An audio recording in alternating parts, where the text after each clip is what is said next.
LA minister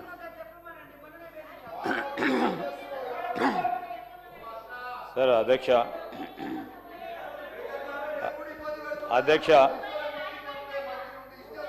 sir ఈరోజు మేమిక్కడ ప్రభుత్వంలో ఉన్నది ఆలోచన చేస్తూ ఉన్న తీరును కూడా ప్రజలందరూ కూడా గమనిస్తూ ఉన్నారు అధ్యక్ష.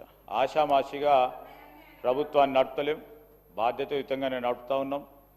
మీరు యజ్ఞం అనుకోలేదు, ఇప్పుడు అనుకుంటున్నారు. ప్రభుత్వంలో లేనప్పుడు ప్రభుత్వం అంటే 10 సంవత్సరాలు యజ్ఞం చేస్తే బాగుంటుండే వీళ్ళలాగానే అనుకుంటున్నారు. చాలా సంతోషం ఇప్పుడు అన్న గుర్తిస్తున్నందుకు.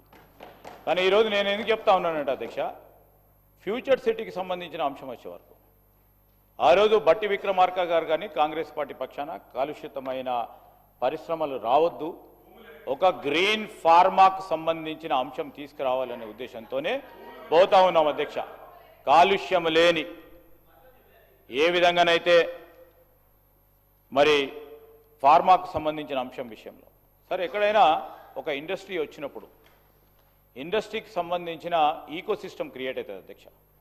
వారికి కావాల్సిన అవసరాలను తీర్చడానికి రెసిడెన్షియల్ ఏరియా వస్తుంది, వారికి కావాల్సిన ఎంటర్టైన్మెంట్ ఏరియా వస్తుంది, స్పోర్ట్స్ ఎరీనా వస్తుంది, ఐటీకి సంబంధించిన వారి పరిశ్రమలకు సంబంధించిన అవసరాలను దృష్టిలో పెట్టుకొని ఆ ఎరీనా కూడా క్రియేట్ చేయాల్సి వస్తుంది. లేకుంటే మనం క్రియేట్ చేసుకుంటే ఆటోమేటిక్గా సహజంగానే వచ్చే అవకాశం ఉంటుంది.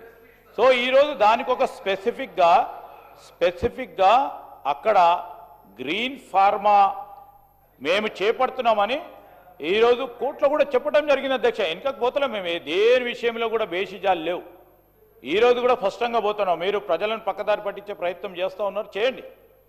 కానీ మేము ప్రజలకు చేసే తీరుని మంచి ఆలోచన ముందుకు పెట్టే ప్రయత్నం చేస్తూ ఉన్నాం అధ్యక్ష.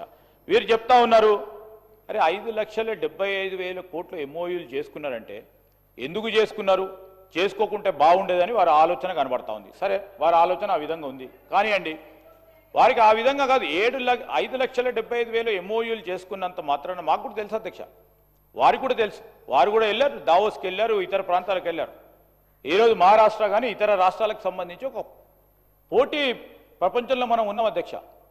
ఈరోజు మేము ముఖ్యమంత్రి గారు, మహారాష్ట్ర ముఖ్యమంత్రి గారితో మనం మాట్లాడితే ఎంఓయూలు చేసుకున్న తర్వాత అసలు గ్రౌండ్ అయినవి ఎంత శాతం ఉంటుంది మీ దగ్గర అని అడిగాను. ఎందుకంటే అత్యధిక శాతం ఎంఓయూలు వాళ్ళే చేసుకుంటారు డావోస్కి వచ్చి ఇంటర్నేషనల్ ప్లాట్ఫామ్స్ మీద. 30 to 40% will be grounded.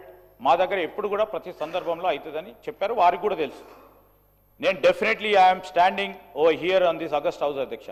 We will give the white paper, we will submit everything onto the floor of the house.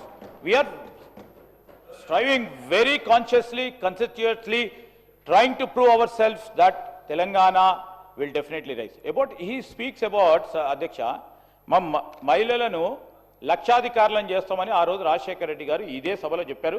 పెద్దలు 2-3 కూడా ఇదే సభలో ఈ ప్రాంతంలో ఇక్కడ ఉన్నవారు కూడా ఉన్నారు అధ్యక్ష. లక్షాధికారులను చేయాలని ఒక టార్గెట్, ఒక లక్ష్యం, ఒక విజన్. ఈ విజన్ని కూడా హేళనగా మాట్లాడటం సరికాదు అధ్యక్ష. మహిళల సాధికారిత విషయంలో హేళనగా మాట్లాడుతూ ఉన్న కేటీఆర్ గారు విత్డ్రా చేసుకోవాలా. కోటీశ్వర్లను చేయాలని, వారిని ఎంపవర్మెంట్ చేయాలని, వారికి ఒక అవకాశం ఇవ్వాలని, వారి ఆలోచనలు ముందుకు తీసుకెళ్లాలని ఒక ప్రయత్నం, ఒక విజన్, ఒక ఆలోచన కూడా ఇంత చులకనగా మాట్లాడితే సరికాదు అధ్యక్ష. When we set the process, when we have set the motions అధ్యక్ష ఫర్ ద విజన్, అది రేపు పొద్దున వారు లక్షాధికారులు కావచ్చు, 10 లక్షలు సంపాదించవచ్చు, 50 లక్షలు సంపాదించవచ్చు, కోటీశ్వర్లు కూడా కావచ్చు. కానీ కోటీశ్వర్లను కావాలనే ఒక ఆలోచన, ఒక తాపత్రయం, ఒక లక్ష్యం, ఒక విజయం లేకుండా మేము పెట్టాము ఎట్లయితారు అంటే ఇప్పుడే మీరు వారి అలా ఎక్కడో మారుమూల ప్రాంతంలో కూర్చున్న మా మహిళా సోదరమని కోటీశ్వర్లను కావచ్చు, ఒక్కడి అడుగు తర్వాత ఇంకో అడుగు వేస్తా ఉంది ప్రభుత్వం అని మనస్థైర్యం పొందుతా ఉన్న సందర్భంలో వారు ఈ విధంగా బాధ్యత గల ప్రతిపక్షంలో ఉండి ఈ విధంగా మాట్లాడటం నిజంగానే వారికి ఉన్న అనుభవం ఈరోజు మీరు చెప్పాలా. మీరు చెప్పారు విజన్, ఏ విధంగా చేపట్టబోతున్నారని అడగండి, చెప్తాం. కానీ ఏ విధంగా చేపడతారు? ఏదో ఆషామాషిగా మాట్లాడారు, ఈ అడ్డగోలుగా మాట్లాడారు, ఇష్టం రాజ్యం మాట్లాడారు, ఇది అయ్యేది కాదు పోయేది కాదు అని మాట్లాడితే ఎట్లా అధ్యక్ష? ఈరోజు మహిళలకు సంబంధించి వారికి సంబంధించి ఒక్క అడుగు తర్వాత ఇంకో అడుగు ముందుకేస్తూ ఈరోజు ఒక్కటి తర్వాత ఒకటి అధ్యక్ష. ఈరోజు ఫ్రీ బస్, దట్ ఈస్ మేము ఫ్రీ బస్ అనేది it's a women empowerment. It's not ఇప్పుడు ఏదో ఫ్రీగా ఇస్తున్నాడు. ఇట్స్ విమెన్ ఎంపవర్మెంట్ అధ్యక్ష. ఈరోజు సోలార్ సంబంధించి వారి పవర్ ఉత్పత్తి చేయాలని మహిళా సోదరులకు ఇస్తా ఉన్నాం, పెట్రోల్ బంకులు ఇస్తా ఉన్నాం, క్యాంటీన్లు ఇస్తా ఉన్నాం. వారికి ఎప్పుడు లేని విధంగా ఈరోజు బ్యాంకులకు సంబంధించి లింకేజ్కి సంబంధించి వీరు పావులా వడ్డీ ఇస్తామని కూడా ఇయ్యలేదు. మేము పావులా వడ్డీ ఇచ్చినాం, జీరో వడ్డీ ఇచ్చుకుంటూ ఈరోజు మహిళల సాధికారత విషయంలో ముందుకెళ్తా ఉన్నాం అధ్యక్ష. These are all first few steps అధ్యక్ష. వారు ఈరోజు మేము ఏదో మాట్లాడుతూ ఉన్నాం, గ్రాఫిక్స్లో పెట్టామని. సార్ ఈరోజు మార్కెటింగ్కు సంబంధించి వారిని మించిన వారు ఎవ్వరు లేరు అధ్యక్ష. అడ్వర్టైజ్మెంటు, మార్కెటింగు, సోషల్ మీడియాలో గోబెల్స్ ప్రచారం చేయడంలో వారికి మొత్తం ఈ ప్రపంచంలో ఎవరికి దిట్ట లేకుండా పనిచేస్తూ ఉన్నారు అధ్యక్ష. ఏఐని ఉపయోగించుకొని కూడా ప్రభుత్వం చేయని అనేక అంశాలు కూడా పెట్టి ప్రభుత్వం అప్రతిష్ట పాలు కావడానికి ప్రయత్నం చేస్తూ ఉన్నారు. ప్రతిపక్షంగా చేస్తూ ఉన్న సందర్భంలో మేము దాన్ని తప్పకుండా ధీటుగా ఎదుర్కొంటాం అధ్యక్ష. ఈరోజు వారు చెప్తా ఉన్నారు చరిత్రను మేము ఎప్పుడు కూడా పక్కన పెడతలేము అధ్యక్ష. పునాదులు ఎక్కడ వేయటం జరిగింది 92 సంవత్సరంలో పివి నరసింహారావు గారు వచ్చినప్పుడు ఆ రోజు లిబరలైజేషన్ పాలసీ తీసుకున్న తర్వాత ముఖ్యమంత్రి గారు అనేక సందర్భాల్లో చెప్పారు. నేను ఒకటి అడుగుతాను అధ్యక్ష, ఈరోజు ఈ తెలంగాణ శాసనసభలో అందరం కూర్చున్నాం అధ్యక్ష. దీనికి మూలం ఎవరు? మూల కారణం ఎవరు? సోనియా గాంధీ గారు ఆ రోజు నిర్ణయం తీసుకోకుంటే ఈరోజు వారి ఆలోచన విధంగా మీరందరూ కూడా ఉండేదా అని అడుగుతా ఉన్నాను అధ్యక్ష. ఈరోజు వారినే మర్చిపోయారు, వారిని అడ్డగోలుగా మాట్లాడే కార్యక్రమం చేస్తా ఉన్నారు. కాంగ్రెస్ పార్టీ ఆ రోజు ఆలోచన చేయకుంటే ఈరోజు ఉంటుండే అధ్యక్ష. ఎవ్వరు కూడా మేము మర్చిపోము. అందరూ ఈ రాష్ట్రానికి సంబంధించిన సేవలను తప్పకుండా గుర్తుపెట్టుకుంటాం అధ్యక్ష. ఈరోజు ఎప్పుడు కూడా ముఖ్యమంత్రి గారు ఒకటి మాట చెప్పారు, పాలసీ విషయంలో పాలసీ కంటిన్యూయేషన్ చేశాం అనేక ఇంటర్నేషనల్ ప్లాట్ఫామ్స్లో కానీ ప్లాట్ఫామ్లోని గత టీఆర్ఎస్ పార్టీ ప్రభుత్వం ప్రవేశపెట్టిన ప్రభుత్వ పాలసీలను కూడా కంటిన్యూస్గా తీసుకెళ్లే కార్యక్రమం చేస్తున్నామని చెప్పారు. అది కాదా అధ్యక్ష? కాదా అధ్యక్ష? అది పాలసీ పెరాలసిస్ లేకుండా చూసే కార్యక్రమం వెళ్తున్నామని ముఖ్యమంత్రి గారు స్వయాన చెప్పడం జరిగింది అధ్యక్ష. Continuation of the policy is the main asset for this state to develop. That is the confidence anybody would have built.